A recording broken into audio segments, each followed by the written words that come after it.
जय हिंद साथियों, आज हम पढ़ने जा रहे हैं स्थल मंडल का पार्ट 2 पर्वत, पठार, उच्च भूमि तथा निम्न भूमि। जब प्लेटें दो प्लेटें भूमंडलीय प्लेटें या टेक्टोनिक प्लेट्स आपस में टकराती हैं तो जब अभिसरण करती हैं कन्वर्जन, तो क्या होता है? पर्वत का निर्माण। पर्वत निर्माण होता है। कन्वर्जन से बनने वाले पर्वत कौन से होते हैं? वलित पर्वत। वलित पर्वत। स्थल मंडल दो भागों में विभक्त है। एक तो है उच्च भूमि, हाईलैंड, और दूसरी है निम्न भूमि, लोलैंड। इसमें आते हैं दो चीजें, माउंटेन्स एंड प्लेटोज। लोलैंड में आते हैं गर्त। गर्त होता है डेप्थ। डेप्थ।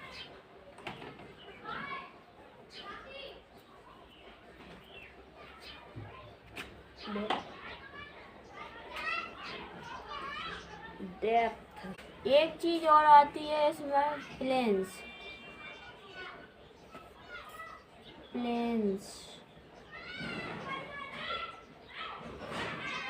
समतल भूमि। समतल भूमि। अभी हम पढ़ रहे पर्वत के बारे में। तो वलित पर्वत एक तरीके के पर्वत हैं। दूसरे होते हैं भ्रंश पर्वत। भ्रंश पर्वत जो डाइवर्जन की वजह से बनते हैं। इतना तो हम पिछली क्लासेस में पढ़ते आए हैं। वलित पर्वत और भ्रंश पर्वत। इसके बाद पढ़ते हैं पठार।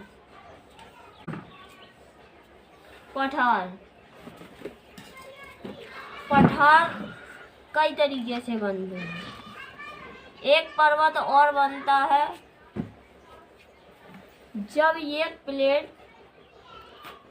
एक पर्वत और बनते हैं जब प्लेट टकरा के एक दूसरे से टकरा के एक प्लेट नीचे को चली जाती है और एक प्लेट कोलैप्स कर जाती है। यहाँ अगर ये प्लेट जाएगी तो ये पिघल जाएगी, तरल पदार्थ बन जाएगा इसका। ये प्लेट अगर पिघल जाएगी तो इस प्लेट के पिघलने के बाद, ये पिघल जाने के बाद आंतरिक बल इसमें क्या लगाएगा? आंतरिक बल बाहर की ओर बल लगाएगा।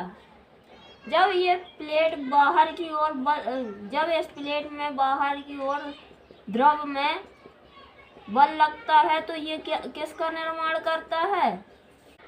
और ये बल लगाते लगाते एक शंकु के आकार का निर्माण करता है। शंकु आकार की उच्च भूमि का निर्माण करता है और ये यहाँ से मैग्मा के रूप में बाहर निकलता है। ये क्या बनता है? ज्वालामुखी।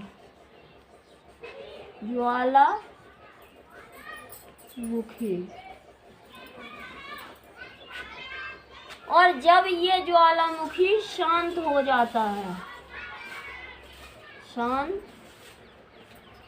जब ये ज्वालामुखी शांत हो जाता है वोल्केनो, तो क्या बनता है? तो उससे लावा निकलता है और जब ये शांत हो जाता है तो इससे बनता है ज्वालामुखी पर्वत।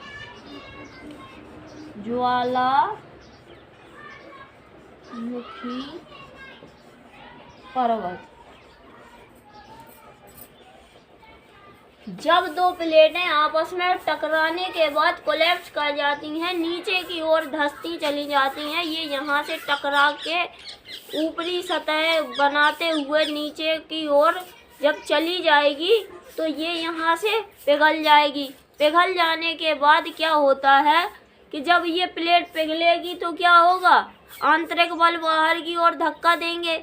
जब यहाँ कोई भी बल लगेगा तो मुड़ाव होगा कि नहीं होगा, भूमि में क्या होगा, मुड़ाव होगा। यहाँ से अगर ये बल लगाया तो ये मुड़ जाएगा ना, ये मुड़ेगा जैसे ही तो क्या होगा, मोड़दार पर्वत का निर्माण होगा। पर्वत का निर्माण होने के बाद जब ज्वालामुखी में विस्फोट हो जाएगा तो उससे मैग्मा बाहर निकलेगा। मैग्मा बाहर निकलेगा। जब वो मैग्मा शांत हो जाएगा, ये प्रक्रिया मैग्मा, ये प्लेट से ठंडी हो जाएंगी, ये तरल पदार्थ ठंडा होके ठोस हो जाएगा तो क्या होगा, शांत हो जाएगा। जब ज्वालामुखी, तो किसका निर्माण होता है, ज्वालामुखी पर्वत का निर्माण होता है। ये हमारे 3 तरीके के पर्वत हो गए। अभी हमने इतना कंप्लीट किया है, 1 पॉइंट उच्च भूमि का 1 पॉइंट कंप्लीट किया है, हाईलैंड का पॉइंट 1। अब देखते हैं दूसरा तरीका, पठार। पठार कैसे कैसे बनते हैं। 2 प्लेटें आपस में टकराएंगी,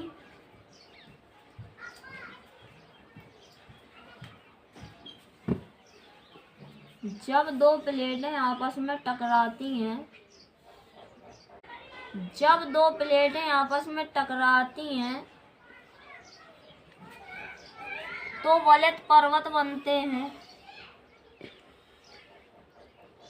क्या बनते हैं, वलित पर्वत।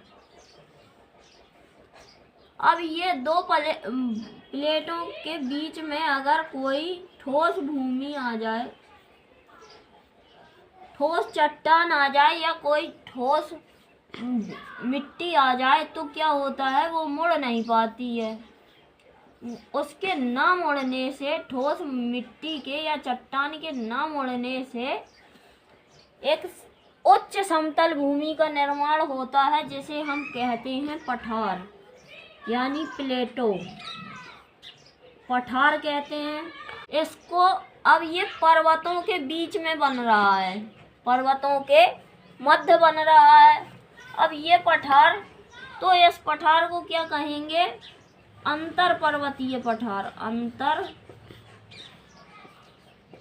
पर्वतीय पठार, यानी कि इंटरमाउंट प्लेटो, इंटरमाउंट प्लेटो। पठार का टाइप नंबर 1। अब दूसरा तरीका एक और होता है, अगर कोई भी पर्वत है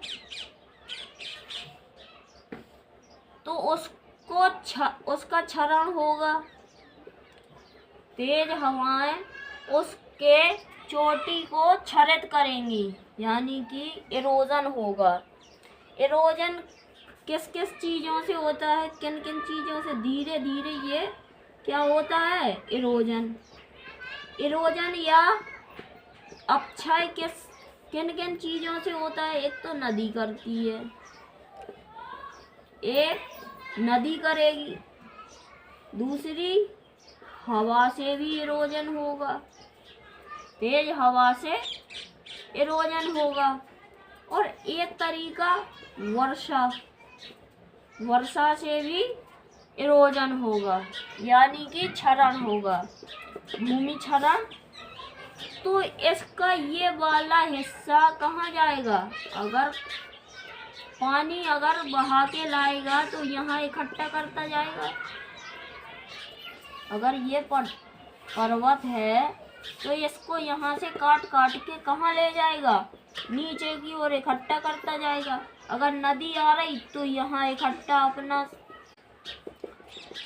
इरोजन यानी कि शील्ड को कहाँ इकट्ठा करेगी, यहाँ। हवा भी बह के नीचे आएगी तो वो भी, हवा अगर बह के आएगी तो वो भी यहाँ इकट्ठा करती जाएगी, और ये इकट्ठा होते होते ऊपर से ठोस होते होते होते होते ये एकदम ठोस चट्टान बन जाएगी।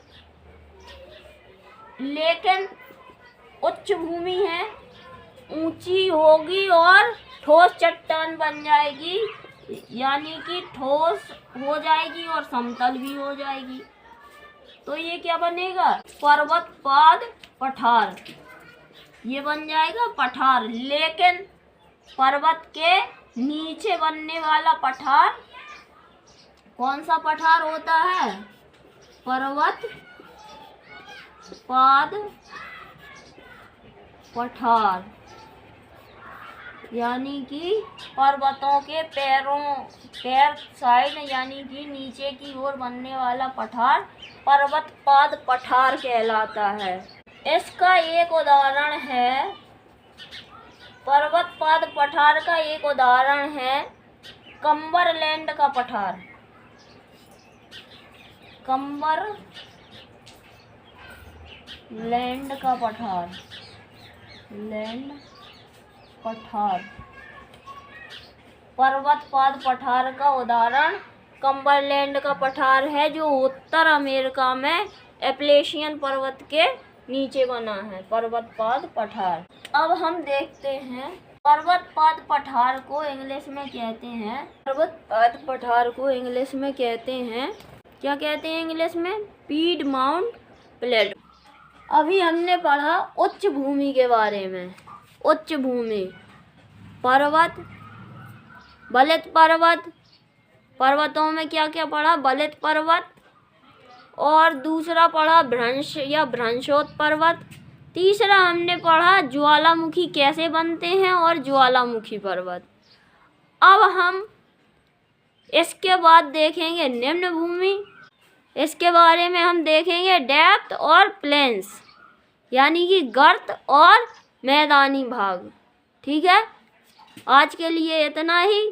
कल मिलेंगे दूसरे टॉपिक के साथ। कल हम पढ़ेंगे निम्न भूमि के बारे में। जय हिंद।